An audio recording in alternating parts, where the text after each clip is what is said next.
السلام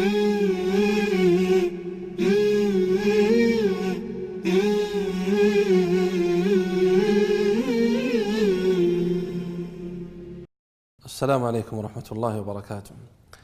لا يخفى عليكم حقيقة أن المجتمع يحتاج إلى تعاون بين أفراده، فالحياة دوما وأبدا يكون بين أفرادها تعاون.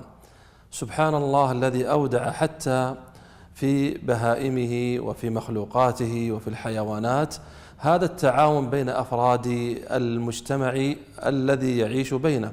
فنحن اليوم أيها الإخوة لا يمكن نجاح لأي مجتمع إلا بالتعاون بين أفراد أسرته، وهكذا ينبغي لكل واحد منا أن يظهر أفضل ما لديه ويقدم إلى الآخرين أفضل ما لديه.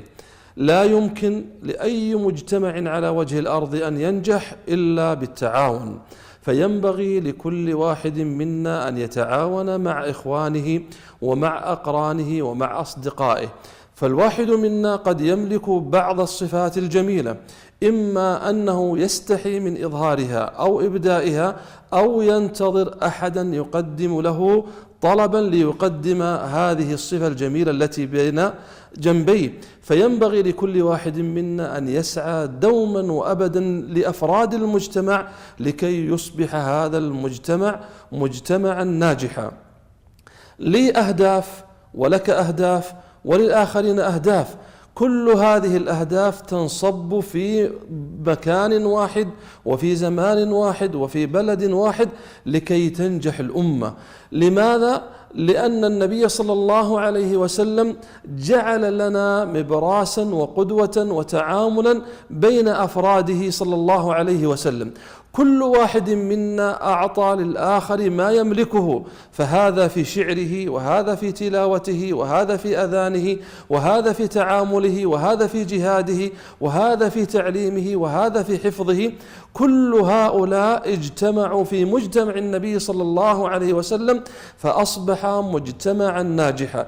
أيها الإخوة، ينبغي لكل أفراد المجتمع سواء كانوا شبابا أو رجالا أو نساء، كل واحد منا يقدم أفضل ما لديه، يتغاضى عن الأخطاء ويسعى إلى تحقيق الأهداف خطوة بخطوة حتى يصبح المجتمع ناجحا بإذن الله جل وعلا. أيها الإخوة، كل واحد منا علم مشربه، فكل واحد منا يملك في جنبه، يملك بين جنباته أمرا يستنير به، أمرا يتميز به. فإياك أن تبخل أخي المسلم، أن تتعاون مع أفراد مجتمعك حتى نصبح بإذن الله شامة بين الناس. فينبغي لكل واحد منا أن يقدم ما لديه، بل أفضل ما لديه.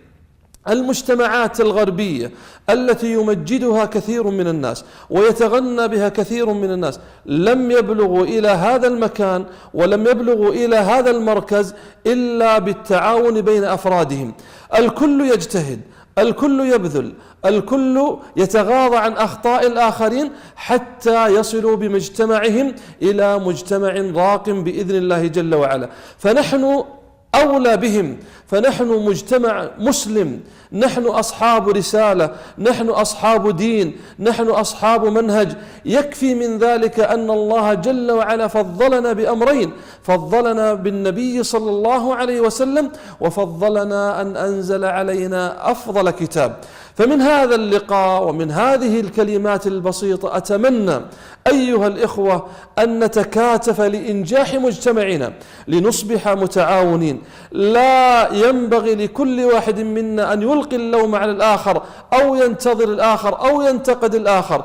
نمسك بعضنا ببعض ونكمل حلقات مجتمعنا ليصبح هذا العقد عقدا جميلا بإذن الله نفتخر به جميعا. أيها الإخوة، من خلال هذه الكلمات أتمنى أن نتكاتف وأن نتجامع وأن نصبح يدا واحدة لنرقى بمجتمعنا. أسأله بمنه وكرمه أن يوفقنا لما يحبه ويرضاه، وصلى الله وسلم على نبينا محمد.